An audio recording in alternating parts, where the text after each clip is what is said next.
Hi guys, welcome to HandyRadio. Today I'm going to take you through some of the features of the Puxing PX888K dual band UHF VHF transceiver.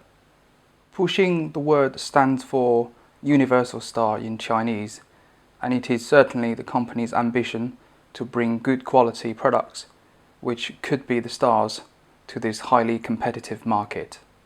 In terms of price, the PX888 sits between the more premium Ocean and the budget yet popular brand Baofeng. Therefore, I'll be looking for features of this radio that surpass the Baofeng but do not justify the price tag of a similar spec Ocean.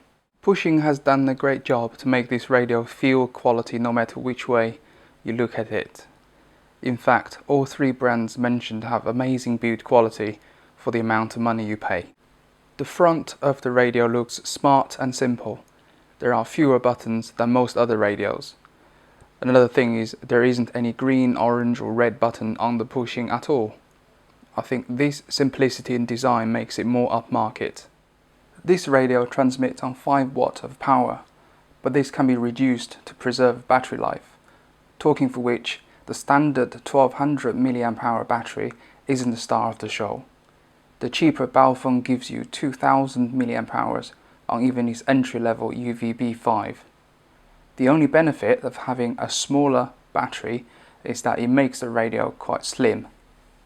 As you can see now, the Ocean UV6D is a lot bulkier than the Puxing PX888K. The SMA female antenna is common and easy to get a replacement of. Such as the Nagoya NA771 will give this radio better performance.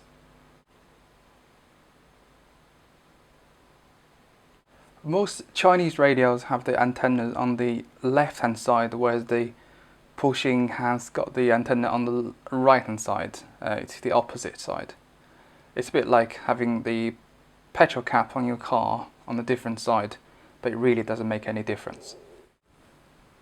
You can choose from 3 backlight colors, offering more choice than the Ocean, but it cannot match the Baofeng, which looks like a Christmas tree when it comes to colorful screens.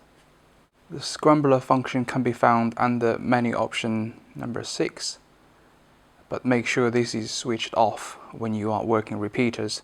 This radio also offers different Roger beeps. However, if you, like me, always turn the Roger beep off, then these fancy ringtones will never get used.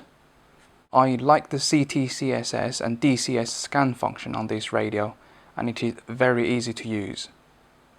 Just to demonstrate how the CT-CSS scan works, I've set the radio A frequency on top to 446.08125, and that is a PMR channel 7. And I'm going to transmit using one of my PMR radios with a privacy tone selected, and we will try and scan the frequency with the privacy tone.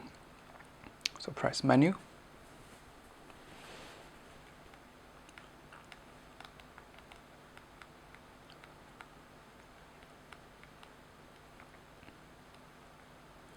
and go on to menu option 21.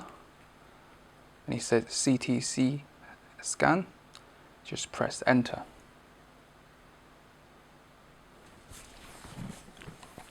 Now I'm going to attempt to transmit, and the CT-CSS scan should lock onto the active code.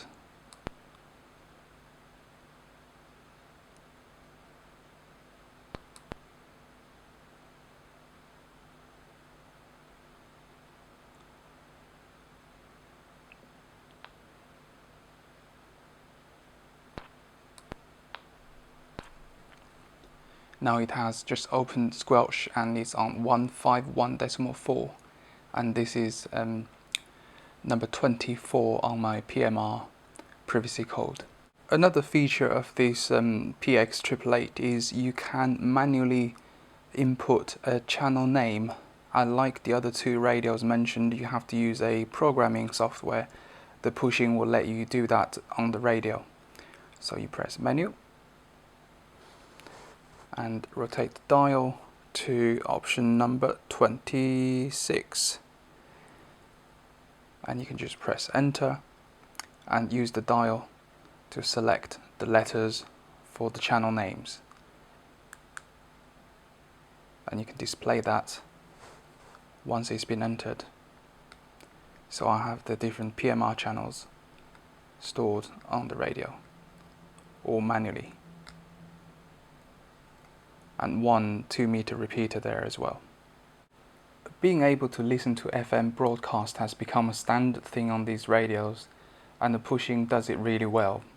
You can scan up or down the channels just by using the star and the hash keys. So to activate the FM broadcast, press menu and the side key.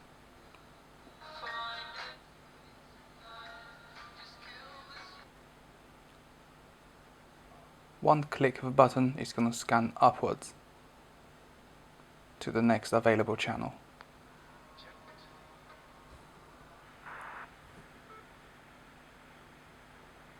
And just like any other radio, when you put it on the FM broadcast mode, it will flip back to the active channel.